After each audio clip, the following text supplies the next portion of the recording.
the women directly, it does affect their peace of mind regarding their spouses. So, Dr. Thompson. Good morning, everybody.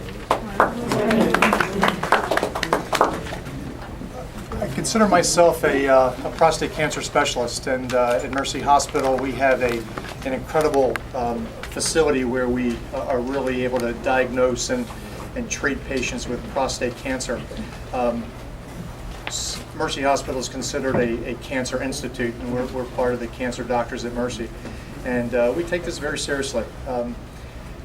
Dr. Ross was just talking about the controversy, and the controversy is such that as a practicing urologist, board certified, I'm amazed at the stuff that's written in like the Baltimore Sun or things you hear about on the news in reference to screening, because screening is certainly the best way to diagnose prostate cancer, and the tools that we have available are the best tools that we've ever had.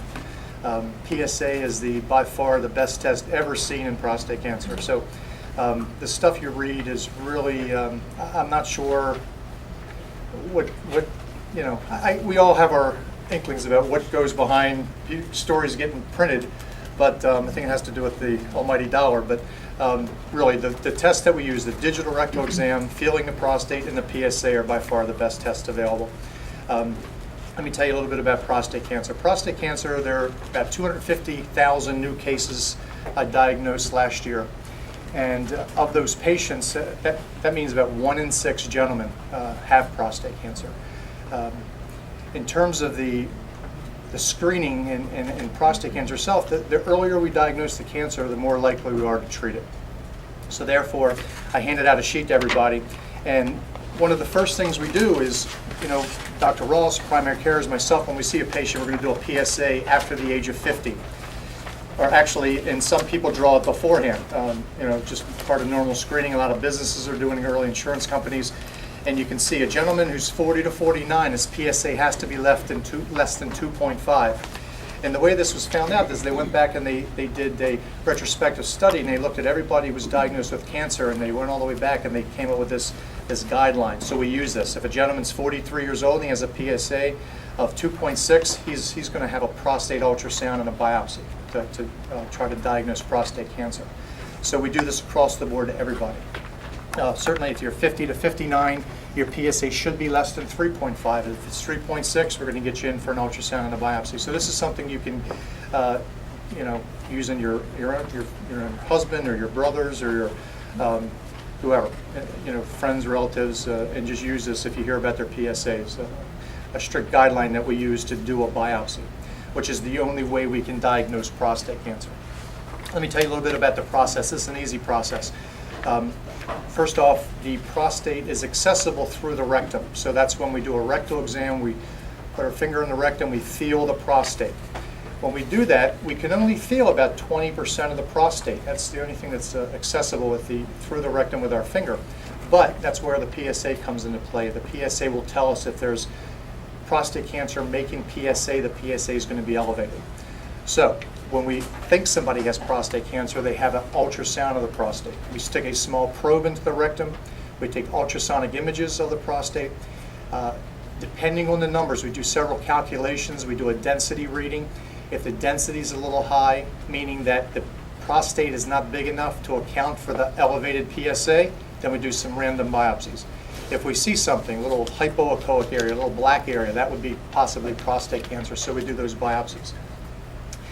What we do is we have Thursday afternoons where we do these biopsies. We're bringing an expensive machine, we bring in an excellent tech who helps us, and we average about 50% positive biopsies when we do our Thursday afternoons, about 10 gentlemen, so about 5 are positive every week. So that just gives you an idea how common this is in this area. At this point, of course, we wait for about a week or so until we get the results back, and then we contact the patients. At this point, most of the time, I've seen a tremendous, in my short time as urologist, I've seen a tremendous improvement from the numbers that we're seeing in terms of the PSAs. When I started residency, we were seeing guys with PSAs of 15 or 20, and now we're seeing 2.6 or 2.8 or 3.7. So we're finding cancers a lot earlier. And evident is that now 1 in 34 people die of prostate cancer. 20 years ago, it was 1 in 20. So it seems about every 20 years it's going up 10-fold, 20-fold. So we are making some strides in terms of diagnosing people early with screening and treating them appropriately. Any questions at this point? Any? Just one. Yes. Why is it okay for the older people to have a higher PSA number? Because usually their prostates are larger. As a man grows older, his prostate enlarges. So therefore, the prostate naturally makes PSA, and the PSA will go up as the prostate enlarges. So the base value of that PSA will be higher for an older, larger prostate. We also will talk a little bit later about symptoms, and that has a lot to do with symptoms. As the prostate enlarges, the prostate's like a donut. As the prostate enlarges, it squeezes down on the urethra. It goes from a donut that has a hole in the middle when you're younger to a donut that doesn't have a hole in the middle as you get older, and that's why you have problems urinating. And we have some things to talk about that later. So they go hand in hand. Sorry. How frequently do you have to get a prostate tested for cancer? Does it depend on PSA? We'll talk about that now. So Oh, if you have no family history and things are well with your rectal exam and your PSA, it's once a year. Once a year, a digital rectal exam and a PSA. Now, if you have a family history of prostate cancer, we usually start at the age of 35. So if your older brother has prostate cancer and you're 35, then we start evaluating at the age of 35. The other thing is black males have a tendency for some sort of a genetic predisposition. We check them earlier in life also, usually around 40. Is without any family history, black males age 40. So that's what we're looking for. But yeah, PSA rectal exam once a year. Now, if I have done an evaluation, and this gets kind of complicated, but if I'm looking at your prostate and I see that the volume is not very large and your PSA is high, we do a calculation called a density reading. Now, if your density is high, meaning that, again, your prostate should not be making that much PSA for its size, then we will keep a real close eye on you. Sometimes we'll do a PSA every 3 months. Because as soon as that prostate cancer becomes evident, as soon as we're able to biopsy it, we want to get you treated.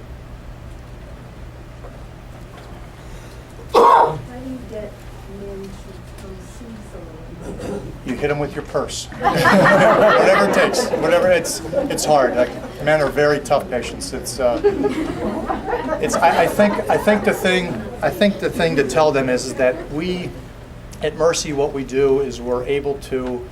We have gentlemen who, through the test, will stay awake. That's their preference. But we also can put people to sleep. The majority of the people actually that we take care of, we sedate them. They don't feel it. They don't remember it. They wake up and they go home. So it could not be more. It's the easiest, one of the easiest procedures we do. And actually, we prefer them to be asleep because guys who are awake have a tendency to tense up and strain and stress out, and they have actually a little bit more bleeding. So the guys who are off to sleep are more comfortable and relaxed, and there's less complications. So we're trying to talk the majority of the people into going to sleep. So please pass that along, and it's easy. It really is. Most of the people, when they wake up, are saying, when are we going to get started? They don't realize we're finished. So it's pretty simple. What if your PSA kind of just goes up and down?